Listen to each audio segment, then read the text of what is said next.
नमस्कार, मैं हूं राहुल शर्मा। आप देख रहे हैं SP9 न्यूज। स्वागत है आप सभी का आज की इस बड़ी खबर में। बड़ी खबर की शुरुआत इस वक्त हम कर रहे हैं एकनाथ शिंदे से। जी हां, एकनाथ शिंदे को लेकर बड़ी खबर सामने है। ये खबर ये है कि देखा यह जा रहा है कि एकनाथ शिंदे, जिन्हें आज बहुत बड़ी जगह मिली है बीजेपी के अंदर, हम आपको बताएंगे एकनाथ शिंदे ने कैसे इतना बड़ा नाम कमाया। जी हाँ, एकनाथ शिंदे जो पहले मुंबई की गलियों में सड़कों पर रिक्शा चलाया करते थे, मजदूरी किया करते थे, कैसे इतना बड़ा नाम बन गया एकनाथ शिंदे, आइए आपको दिखाते, देखिए खास।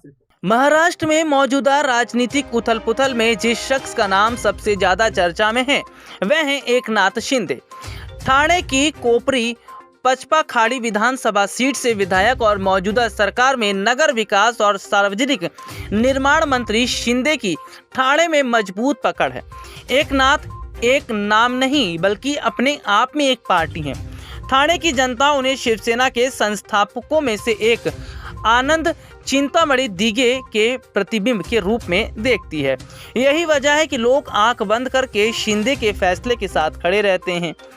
एकनाथ शिंदे के पीछे न सिर्फ ठाणे की जनता खड़ी है बल्कि 2/3 से ज्यादा यानी शिवसेना के 40 विधायक भी हैं। शिंदे ने उद्धव के खिलाफ बगावती सुर क्या बुलंद किए। पूरे ठाणे जिले में उनके समर्थन में बैनर और पोस्टर लगाए गए। इन पोस्टर में बाला साहब तो थे, लेकिन मौजूदा शिवसेना प्रमुख उद्धव ठाकरे की तस्वीर गायब हो गई। शिंदे का बचपन ठाणे के किशन नगर वाघेले स्टेट 16 नंबर में बीता। आज यहाँ उनका एक फ्लैट भी है। इसमें वे अपने माता पिता और 3 भाई बहनों के साथ रहते थे। उनके बचपन के दोस्त जगदीश पोखरियाल बताते हैं कि एकनाथ शुरू से ही लोगों के लिए खड़े होने वालों में से थे। यहाँ पीने के पानी की भारी समस्या थी। महिलाओं को दूर से पानी लाना पड़ता था। इस परेशानी को देखते हुए शिंदे एक दिन रमेश के पास आए और कहा कि इस परेशानी का हल कैसे होगा। इस पर रमेश ने उन्हें पॉलिटिक्स में उतरने की सलाह दी। शुरू में शिंदे ने मना किया, लेकिन बाद में वे RSS शाखा से जुड़ गए। ठाणे में शिंदे का कद कुछ ऐसा है कि शिवसेना का मूल कैडर यानी हिंदू ही नहीं मुस्लिम भी उनके साथ खड़ा है। यही वजह है कि शिंदे के नाम पर दोनों समुदायों के लोगों ने उनके बेटे श्रीकांत शिंदे को चुनकर लोकसभा में भेजा। एकनाथ के पीए रह चुके इम्तियाज शेख उर्फ बच्चा ने बताया कि शिवसेना में जुड़ने से पहले शिंदे RSS शाखा प्रमुख थे और ऑटो रिक्शा चलाते थे। आनंद दिघे एक दिन उनके इलाके में आए और उन्होंने लोगों से पूछा कि वे अपने पार्षद के रूप में किसे देखना चाहते हैं। इस पर इम्तियाज समेत सैकड़ों मुसलमानों ने एक सुर में एकनाथ शिंदे का नाम आगे कर दिया। इसके बाद ही शिंदे की सक्रिय रूप से शिवसेना में एंट्री हुई। यही फैब्रिकेशन की दुकान चलाने वाले हफीजुर रहमान ने भी बताया कि एकनाथ शिंदे का कितना बड़ा दबदबा है। शिंदे आज भले ही CM पद की दौड़ में हैं, लेकिन एक वक्त ऐसा था जब उनके घर की आर्थिक स्थिति बेहद कमजोर थी। 1990 और 92 के बीच एकनाथ शिंदे की गाड़ी चला चुके हलीम शेख ने बताया कि उनके पिता संभाजी शिंदे एक गत्ते की कंपनी में और मां घरों में काम किया करती थी। इतनी गरीबी के बावजूद शिंदे ने कभी कोई गलत रास्ता नहीं चुना और हमेशा अपनों की मदद के लिए आगे रहे। आज से 22 साल पहले यानी 2 जून 2000 को शिंदे की लाइफ में ऐसा टर्न आया कि उन्होंने पार्टी तक छोड़ने का निर्णय ले लिया। सतारा में हुए नाव हादसे के बाद उनकी आंखों के सामने उनके छोटे बेटे दीपेश और बेटी सुभद्रा के डूबने से मौत हो गई थी।